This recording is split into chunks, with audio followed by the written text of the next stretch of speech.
आप विंडोज 10 में माउस की सेटिंग्स भी बड़ी आसानी से कर सकते हैं। माउस की सेटिंग्स काफ़ी सारे कारण से आपको करनी पड़ सकती है, जैसे यदि आप लेफ्ट हैंडेड पर्सन हैं तो हो सकता है आपको माउस के बटन्स को इंटरचेंज करना पड़े, और यदि आप टेक्स्ट ऐप्स में ज़्यादा काम करते हैं जैसे वर्ड या वर्ड पैड, तो हो सकता है आप ज़्यादा लाइन्स को एक साथ स्क्रॉल करना चाहते हैं माउस व्हील के साथ, या एक साथ काफ़ी सारी लाइनें ऊपर नीचे करना चाहते हैं जब माउस के आप व्हील बटन को दबाते हैं। तो ऐसे केसेस में आप माउस सेटिंग्स करना आपके लिए बहुत ज़रूरी हो जाता है। आइए हम जानकारी लेते हैं कि वो किस प्रकार आप कर सकते हैं। इसके लिए स्टार्ट पर आएँ, सेटिंग्स पर जाएं। आपके पास यहाँ पे दूसरा सेक्शन डिवाइसेस के रूप में अवेलेबल है, मैं यहाँ क्लिक कर देता हूँ। लेफ्ट सेक्शन में यदि आप देखें तो माउस एंड टच पैड की सेटिंग्स दिखाई गई हैं, यहाँ मैं क्लिक कर देता हूँ।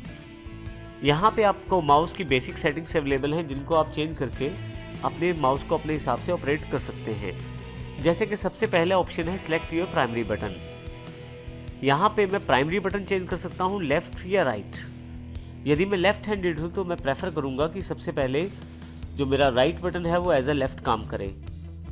यदि मैं लेफ्ट हैंडेड हूँ तो यहाँ से मैं बटन चेंज करना चाहूँगा, जैसे कि मैं यहाँ पे राइट कर देता हूँ। और यदि मैं फिर से वापस लाना चाहता हूँ तो ध्यान रखिएगा, क्योंकि आपने राइट को प्राइमरी बटन बना दिया है तो अब आपके पास वो सारे क्लिक्स जो लेफ्ट करता था अब राइट कर रहा है। तो चेंज करते वक्त ये राइट क्लिक का प्रयोग करते हुए ये चेंज होगा। जैसे कि अब यहाँ मैं इसको लेफ्ट पे ले आता हूँ वापस।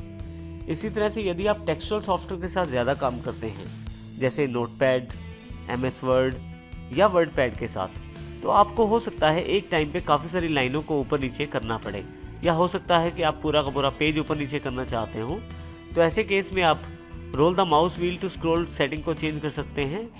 जैसे कि यदि आप पूरा का पूरा पेज ऊपर नीचे करना चाहते हैं तो one screen at a time कर सकते हैं, तो पूरा का पूरा स्क्रीन ऊपर से नीचे चेंज हो जाएगा। और इसी तरह से यदि आप एक साथ काफ़ी सारी लाइंस चेंज करना चाहते हैं तो multiple lines at a time कर सकते हैं। Multiple lines at a time setting कर देता हूँ। इसके साथ ही आप ये भी बता सकते हैं कि माउस स्क्रॉल करते समय कितनी लाइनें स्क्रॉल हों एक साथ। तो उसके लिए आप इस स्लाइडर को लेफ्ट से राइट की तरफ करेंगे तो लाइनों की संख्या बढ़ा सकते हैं। जैसे यहाँ पे 10 लाइनें इस वक्त मेरी सेटिंग्स दिखा रही है, 10 लाइनों को मैं एक साथ स्क्रॉल कर सकता हूँ। जैसे कि यहाँ पे मैं अब 10 लाइनों को एक साथ स्क्रॉल कर सकता हूँ, ये मेरी सेटिंग्स में है, अवेलेबल है।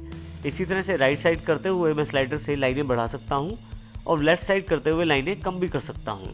यहाँ मैं 10 लाइनें एक साथ चेंज करना चाहता हूँ तो वो ले सकता हूँ यहाँ पे मैं। इसके अतिरिक्त यदि आप नीचे की तरफ रिलेटेड सेटिंग्स पे चले जाएँ तो एडिशनल माउस ऑप्शंस भी अवेलेबल हैं। यहाँ मैं क्लिक कर देता हूँ एडिशनल माउस ऑप्शंस पे। आप देखेंगे कि एक बॉक्स अवेलेबल हो गया है। यहाँ कुछ और फीचर्स भी आपके पास अवेलेबल हैं, लेकिन यहाँ इन सभी ऑप्शंस में 2 ऑप्शन सबसे ज़्यादा इंपॉर्टेंट है। बटन कॉन्फ़िगरेशन, जिससे आप अपने दोनों बटन को स्विच कर सकते हैं, जैसे मैंने यहाँ से भी किया था। मैं स्विच करते ही देखिए आपके पास यहाँ पे एक छोटा सा आइकॉन है, वो लेफ्ट से राइट की तरफ मूव हो गया है। फिर से ऑफ करते ही यहाँ पे वापस आ गया है ये ब्लू आइकॉन। तो इस तरह से आप प्राइमरी बटन्स को स्विच कर सकते हैं आप यदि लेफ्ट हैंडेड पर्सन हैं। इसी तरह से यदि आप डबल क्लिक स्पीड बढ़ाना चाहते हैं तो आप वो भी यहाँ से बढ़ा सकते हैं। मोस्टली जब भी हम किसी फाइल या फोल्डर को खोलते हैं कंप्यूटर में तो हमें डबल क्लिक करना होता है।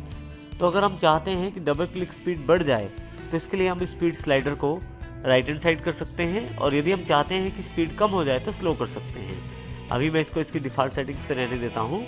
और यदि किसी कारण से आप सेटिंग्स लगता है आपको कि सही नहीं हुई तो आप कैंसिल भी कर सकते हैं। जैसे मैं यहाँ अप्लाई करने के बजाय सेटिंग को कैंसिल कर देता हूँ। इस प्रकार आप माउस की बेसिक सेटिंग्स करके अपना प्रयोग माउस की सेटिंग्स का प्रयोग कर सकते हैं।